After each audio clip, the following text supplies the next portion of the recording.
Hello and welcome back to the Southern Bourbon and Whiskey Talk channel.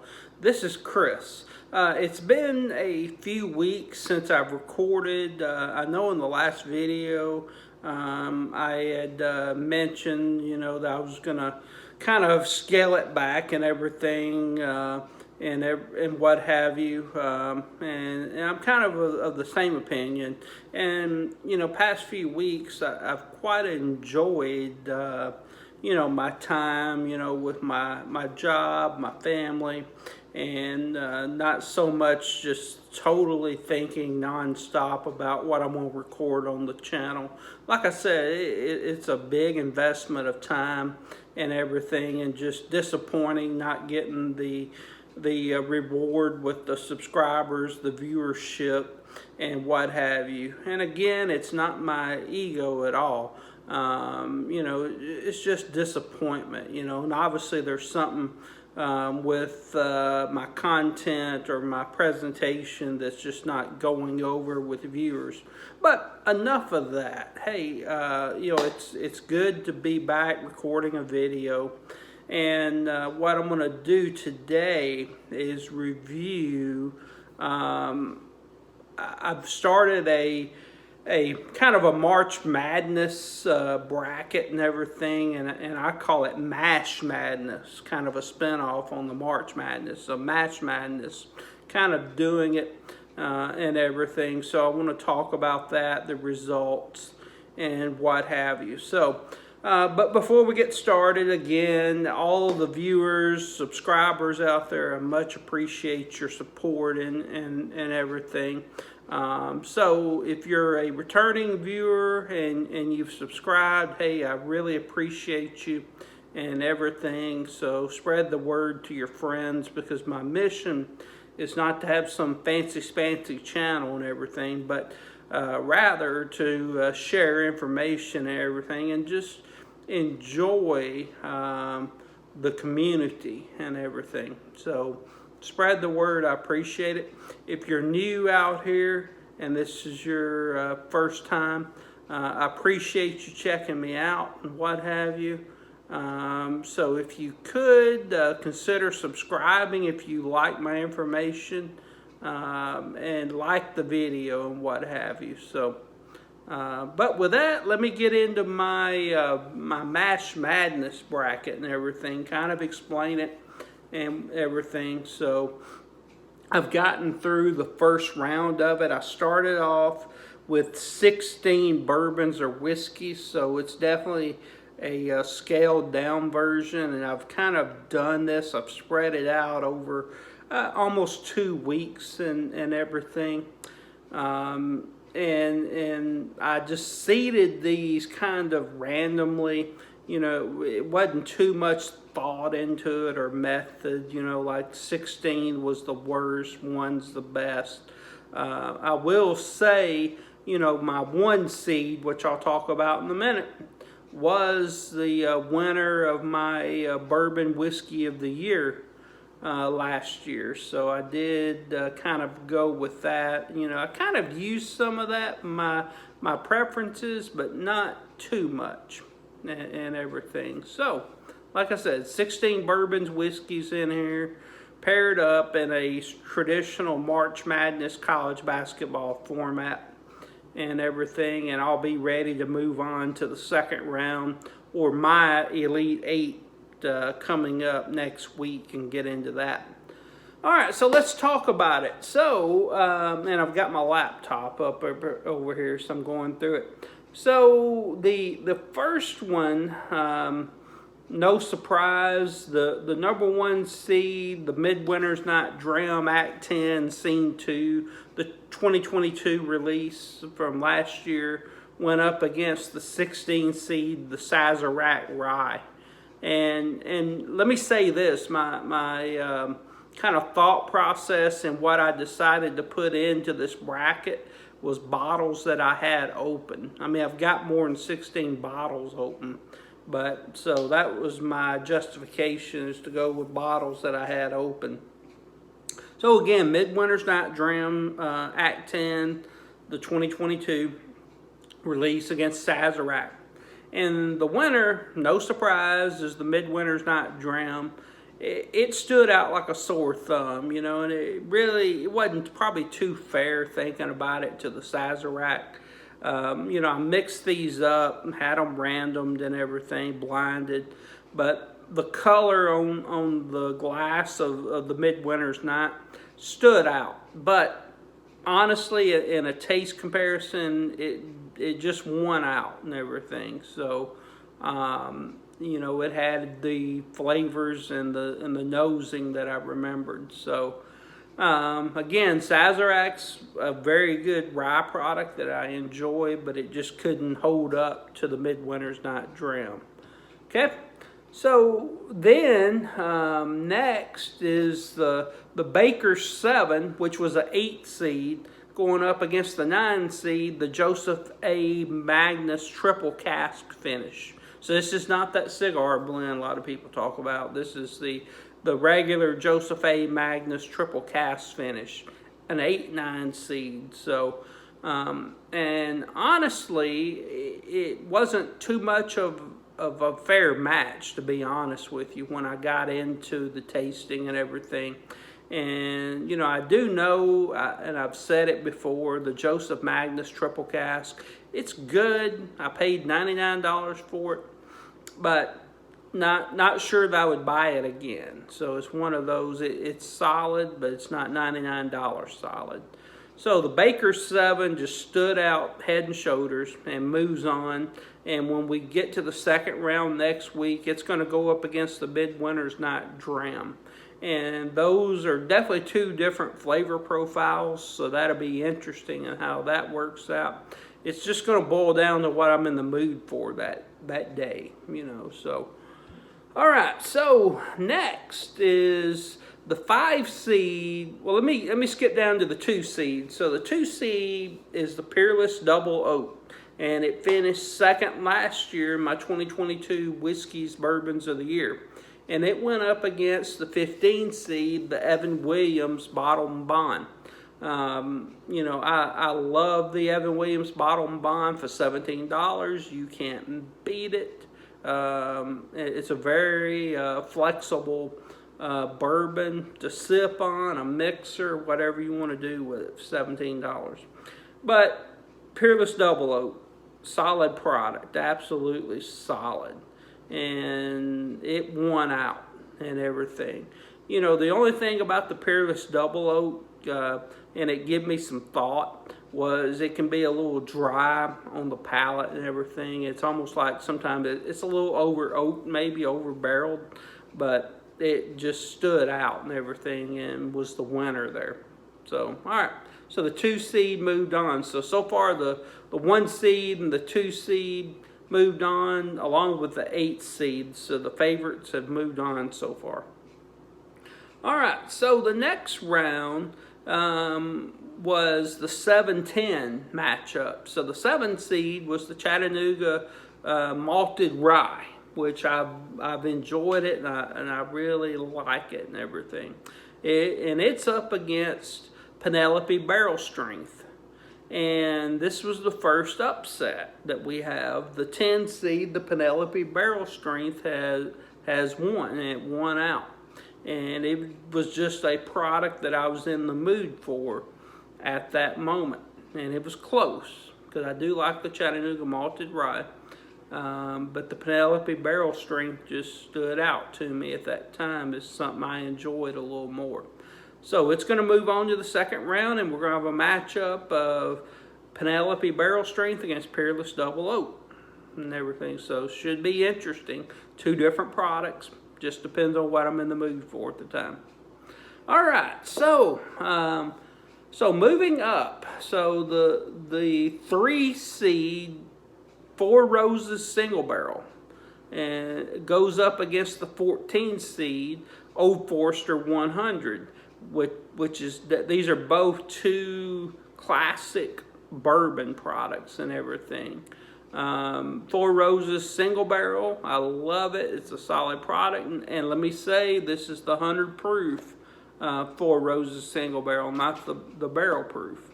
And the Old Forester 100 It's a classic Brown-Forman product, and I absolutely enjoy it. For $23 or so, you can't beat it, and what have you.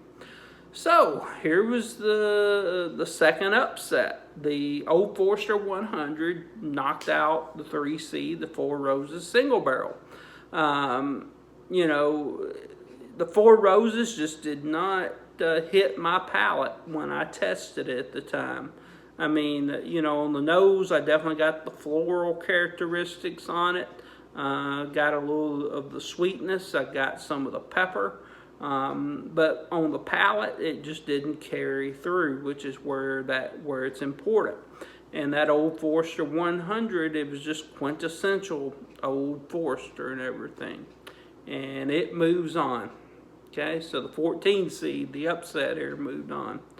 All right, so the next one is the Old Forester 100s going to go up against the winner of this one. The 6 seed, the Wild Turkey 101, which is probably my all-time favorite frequent sipper and everything, going up against Buffalo Trace, the regular Buffalo Trace product, the 11 seed. And here we have another upset. And, you know, it was a shocker to me. You know, I love Wild Turkey 101. And maybe it was just that day, I don't know. Maybe my palate has grown tired of Wild Turkey 101. But Buffalo Trace, that day, I kind of made note. It was above and beyond the Wild Turkey 101. Lower proof point. Normally I like the higher proof stuff. But that Buffalo Trace, it was just my jam at that time.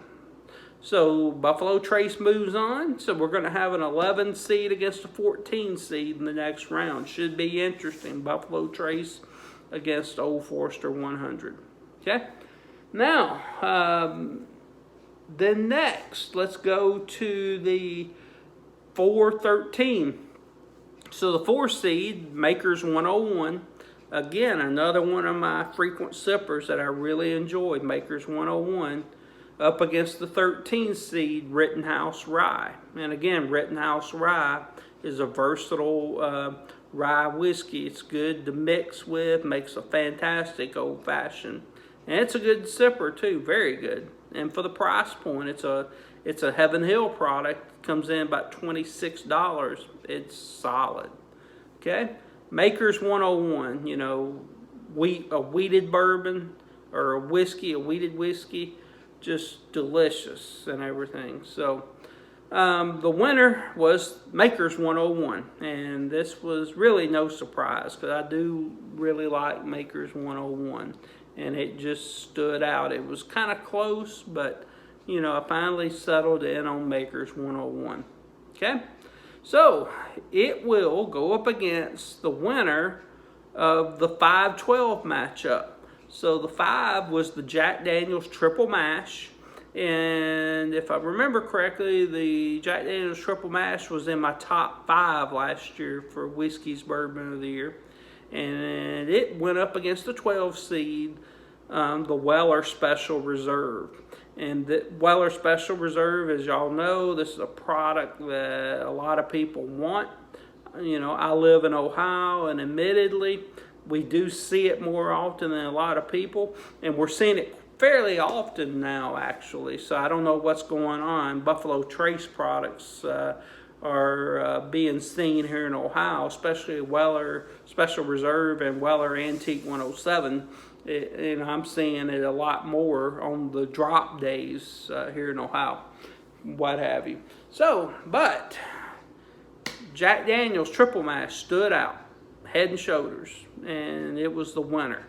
You know, I'm a Tennessee guy. I've always had an affinity for Jack Daniel's, and it just hit my palate, and that's where it's at. So Jack Daniel's Triple Mash won, and it's going to go up against Makers 101 in the next round. So that one should be very interesting and what have you. So that's the first round and everything. So I'm going to get into the second round next week, and I'll have 4 blinds to do, and I'll report on them. at some point, probably the end of next week, and kind of talk through the results. But we're going to have a 1 seed against an 8 seed. So Midwinter's Night Dram 2022 release, Act 10 against Baker's 7. And we'll see how that comes out. Both excellent products. I love Baker's 7 and everything. It's a solid single barrel product against Midwinter's Night Dram Act 10. So it was my last year's bourbon whiskey of the year. So that should be an interesting matchup. And then a 4-5 seed. Maker's 1-on-1, the 4 seed against Jack Daniel's Triple Mash. Excuse me. That's going to be a coin flip. It just depends on what hits my palate at that time. I like both of them. That'll be interesting. And next is going to be kind of the Cinderella story. March Madness has a lot of Cinderellas, so does Mash Madness in my case. So 14 seed Old Forester 100 going up against 11 seed Buffalo Trace. That should be quite interesting and what have you, and we'll see how that works out.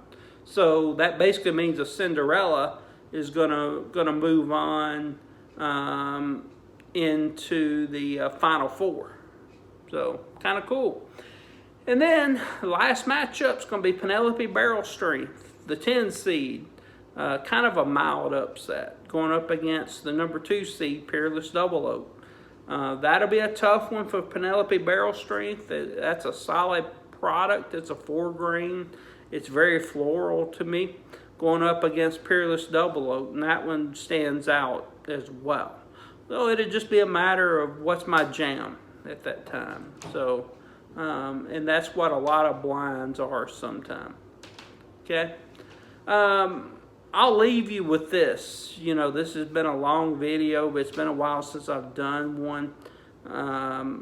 Just a few things, few observations on my mind.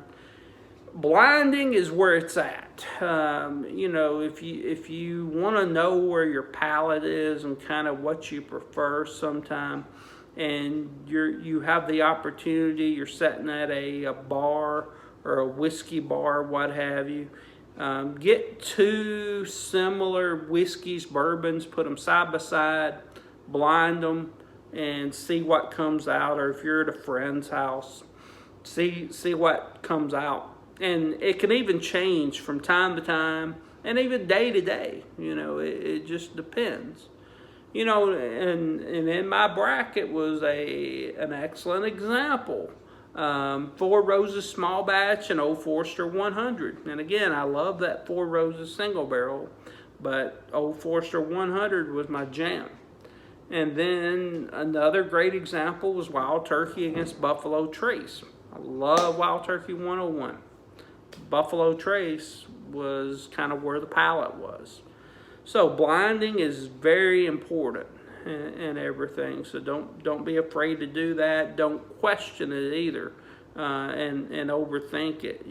So there's that. The other thing, and again, you can take this how you want it, and you can think I'm disgruntled, whatever. Don't really care, to be quite frank with you. I've done a lot of watching bourbon channels, Whiskey Tube, in the past few weeks. And the thing that a lot of viewers don't think about, and they see these Whiskey Tubers drink all this allocated bourbon, whiskey, it's hard to find stuff. They're getting stuff for free. They're getting hooked up, but they're not thinking about that. And they're thinking, man, they're getting the good stuff. They know what they're doing. No, not necessarily. I'll tell you that. They've got connections that maybe me and you don't have and everything. And they've gotten those connections. Maybe they've put in a lot of work. I'm not going to deny that. They've maybe been to these liquor stores a lot. Bought a lot of stuff, very possible, and no problem. However, that's not me, and that's not most bourbon whiskey consumers out there either. And from my perspective, it's just a little frustration where the the community and the consumer can't get their hands on products that people that are connected can. Okay, again, that's me venting, but I'm just being honest, and it's a sense of frustration.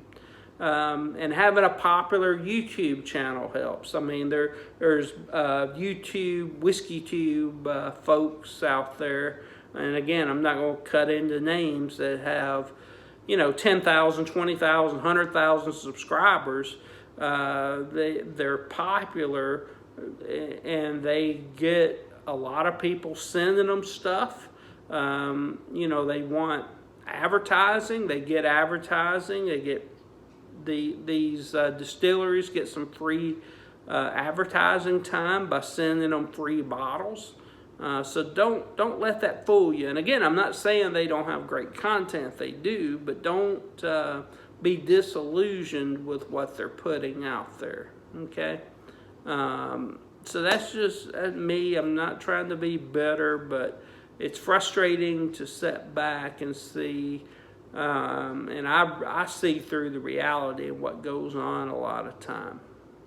So, all right, enough of that. But we're going to move on in Mash Madness to the Elite Eight, and we'll see how these results pan out. And if you kind of have a inkling on how some of my bracket may come out and who goes to the Final Four, post it in the comment. I'd like to hear from you and what your thoughts are. Who you think is going to be the winner in each of those Elite Eight matchups and what have you.